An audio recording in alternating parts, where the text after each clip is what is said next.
আসসালামু আলাইকুম। কেমন আছেন বন্ধুরা সবাই? নতুন আরেকটি ভিডিও নিয়ে আবারও হাজির হলাম আপনাদের মাঝে। আজকে মা শুটকি ভুনা করবে, তার জন্য পেঁয়াজ মরিচ তেলের মধ্যে দিয়ে দিল। এই যে শুটকিগুলা ভিজিয়ে নিয়েছে ভালো করে ধুয়ে। অনেক দিন ধরে আমার অনেক ইচ্ছা করছিল শুটকি ভুনা খেতে, তার জন্য মাকে বলছি। মা সন্ধ্যাবেলার সাথে সাথে শুটকি ভুনাটি রান্না করতেছে আমার জন্য। আপনারা আপনাদের পরিমাণ মতো পেঁয়াজ মরিচ দিয়ে কিছুক্ষণ নেড়ে নেবেন। তারপর শুটকিগুলো কড়াইয়ের মধ্যে দিবেন যেন লেগে না যায়, তার জন্য নেড়ে নেবেন ভালো করে। শুটকিগুলো দেওয়ার সাথে সাথে আলাদাই একটা ঘ্রাণ বের হয়েছে। এরকম শুটকি ভুনা হলে আর কি লাগে, আমার কাছে অনেক ভালো লাগে শুটকি ভুনা খেতে। আর এইভাবে রান্না করলে তো কথাই নেই। না টেনে পুরো ভিডিওটি দেখার চেষ্টা করবেন, তারপর বুঝবেন কিভাবে পুরো রান্নাটি করে। আপনারা পেঁয়াজ মরিচের সাথে শুটকিটি দেওয়ার পর অনেকক্ষণ যাবৎ ভেজে নেবেন। তারপর আপনাদের পরিমাণ মতো ময় মশলা অ্যাড করে নেবেন। মা অনেকক্ষণ যাবৎ শুটকিগুলো ভেজে নিল, মোটামুটি শুটকিগুলো ভাজা হয়ে গিয়েছে। এখন মা রসুন অ্যাড করলো, আপনারা আপনাদের পরিমাণ মতো রসুন অ্যাড করবেন।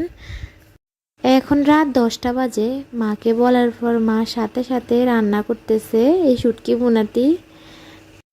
আসলে মায়ের কোনো তুলনাই হয় না, মা তো মায়ে আমাদের সকল ইচ্ছে পূরণ করে।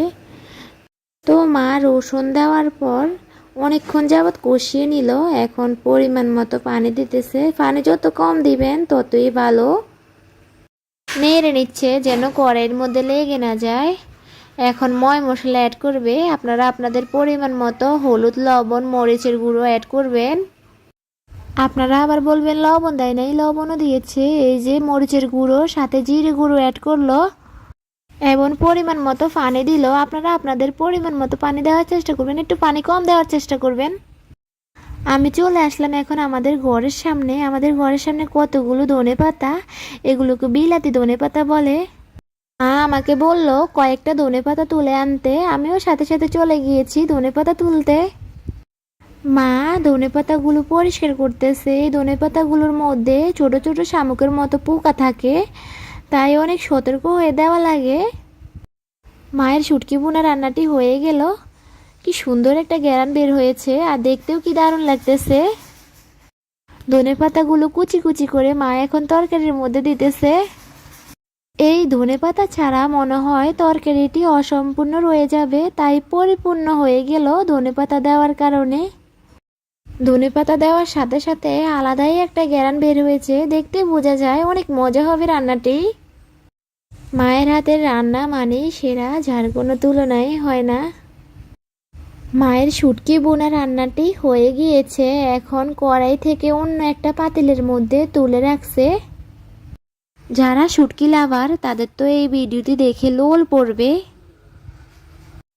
সানজিদাকে তো শুটকি খাওয়ানো যাবে না, তার জন্য সানজিদার জন্য ডিম ভাজি করবে। ডিমটি গলিয়ে নিচ্ছে, গলিয়ে না নিলে সানজিদা খায় না, শক্ত থেকে যায়। এই যে কড়াইয়ের মধ্যে ডিমটি দিল। সানজিদার ডিম ভাজিও হয়ে আসলো। মা শুটকি ভুনা রান্না করে মা সবাই আগে খাইতেছে, বলতেছে এত মজা হয়েছে বলার বাহিরে। এরকম শুটকি ভুনা হলে নির্দ্বিধায় 2-3 প্লেট ভাত এমনিতেই খেতে পারবেন।